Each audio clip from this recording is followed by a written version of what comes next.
شيخنا فاضل سؤال شكوات حكيتمت قبل ولا لها قلق كحرا أولا سلام سلام كبعد حلال هاي وحنا هاي قبل زوجد أو لقبو إن هذا مدة أيان سقبناني حاجة جيجا مركا وحلال ولاشان شيخنا أول مركا نقول سنة وحان أها قبل يعني responsibility له أو يعني مسؤول أهد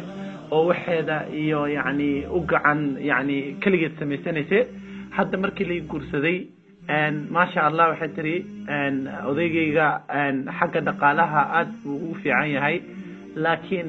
dhibaatada ay haysato waxa tiri guriga baan jooga mar rabo inaan aniga wax qabsado adeega hatta hadaan rabo inaan soo adeegto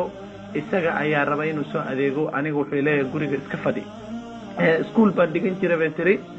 iskuulkiina waxaan uga haray hadda waxaan yeeshay awlaad marka waxay tiri iskuulkii baan damcaynaan ku noqdo wuu ii diiday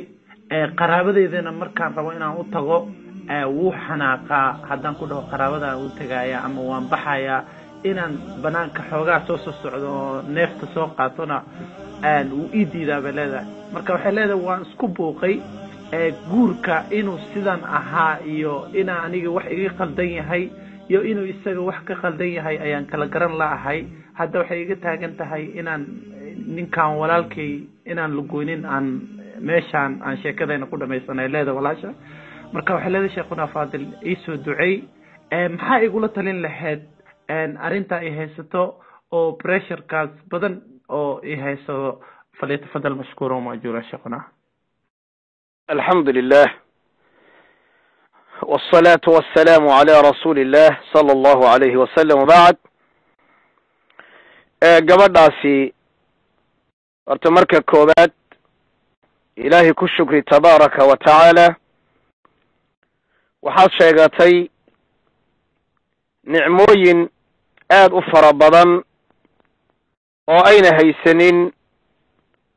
قبل أفر بضن أو مسلمات أو إسلات شوكتان أما آد كلام مقنتهين waxaad sheegtay ninkaagu inuu ku gacan furan yahay xagga dhaqaalaha waxa kale oo aad sheegtay inuu wax walba uu guriga kugu keeno waan u soo noqon doonaa sheegashadaada laakiin marka koobaad arrimahaasi waxaan ku dhihi lahaa waa nicmo horta ha iska sheegin oo mar dambe yaan lagaa maqlin إلهي أغو شكري تبارك وتعالى عابد رب العزة تبارك وتعالى أدقو أمانت ودن قالت شوغة ورقي مد تراك سارن إيو مد قاد عنايا إيو مد غير مسؤولة باي إن بدنو كميدا أي أكرا بحين إنو ننكا يكوسو أديق يا أفر يا لباتن ساع ودقالنا أغوريقا يكوو كينا إيو horta waa wax ilaahay loogu shukriyay rabbul izza oo sujuudo rabbul izza oo xamdi ni'amka inuu ku ziyaadiyo wa in ta'uddu ni'matallahi la tuhsuha taasi horta intaasaan marka koobaad leeyahay tan aad tiri noloshii baan isku buuqayna malaha dee nolosha buuqeedu waa un cibaado xumo haddii aad cibaadada badsato oo subxaanallahi kelimadii hadda aan ka hormarinay cajiibka lahayd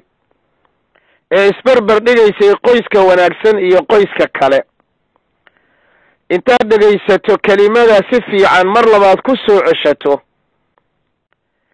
inaad in fara badan aad ilaahay caabudo tabaaraka wa tacaala cibaadadana aad badsato waxba buuq arki maysid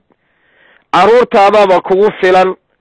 ninkaagii oo ku jecelna wuu kuu soo noqon asagoo kuu soo adeegay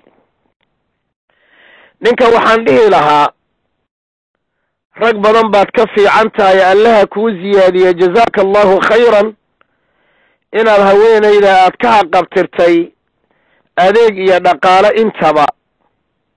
laakiin qofku waa bini aadam shimbir ma aha waa qof dhan oo bini aadam oo dad baa dhalay ama la dhashay وقف البدر بني آدم وإنه دقاق أيو تعليها أما أباهي حتى عافي مع الأهان أيضا والضمضا وليبا لتشوغانا أي خطريهين هذه الجواب تيدا مقريس أما المقلي دون طبع وحنكونتها لله بإذن الله تبارك وتعالى قبلها سي عدادين تبضا كدا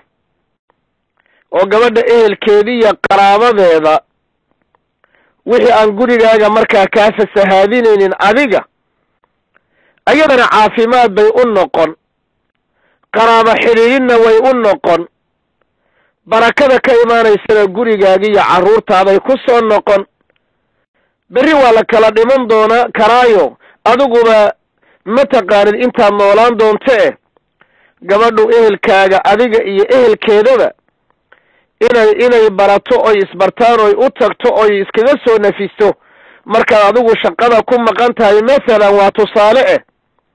iyo mararka qaarkood oo munaasabaada de walaalo waa wax wanaagsan wadamada khatar bay ku jiraan dadku ay ku jiraan gabadha inta ka furfur biidilaahi tabaaraka wa taala gabadhana waxaan leeyahay ninkaaga sidaad arrinkan oga dhaadhicin lahayd xikmadaad isticmaali lahayd iyo aqligi arintaasi aad wax oga wada fardaamin lahayd ninkaagana u haysan lahayd gurigaagana uusan kaaga dumin adiguna cudurkan iyo buufiskan aad sheegaysa oga bixi lahayd qaraabi iyo qoysna aad u soo booqan lahayd aqliga iyo xikmadana adiga laga dooni billahi tabaaraka wa taala waxaan ku khatimayaa gabadhay hadegdegin waxaan sameeyo ma garan hayo oo inaan wixii kala tuuraan ma ku fikirayaadan waxaad moodaa waswasa shaytaaniya ku jirtee nicmadii alla ku siiyey badnay dib oogu noqo ilaahayna tabaaraka wa tacaala in badan caabud zawjkaagana soo dhaweey biidnillahi tabaaraka wa tacaala caqli iyo xikmadna ku darso carruurtaada iyo reerkaagana ilaasho nicmadana kor ha u sheegine in badan baa caawa su-aasha markay dhegaysteen laga yaaba inay dhahaan gabadha maxaa kasi ah waxa ay wadaadka weydiinaysaa waaba nicmo lagu daray iyo koosaar iyo malabe ma iska dhuuqdo marka nicmadaada dhuuqo allana caabud tabaaraka wa tacaala ninkaagana si wanaagsan oo xikmad leh oga dhaadhici arrimaha aad tabanayso wallahu aclam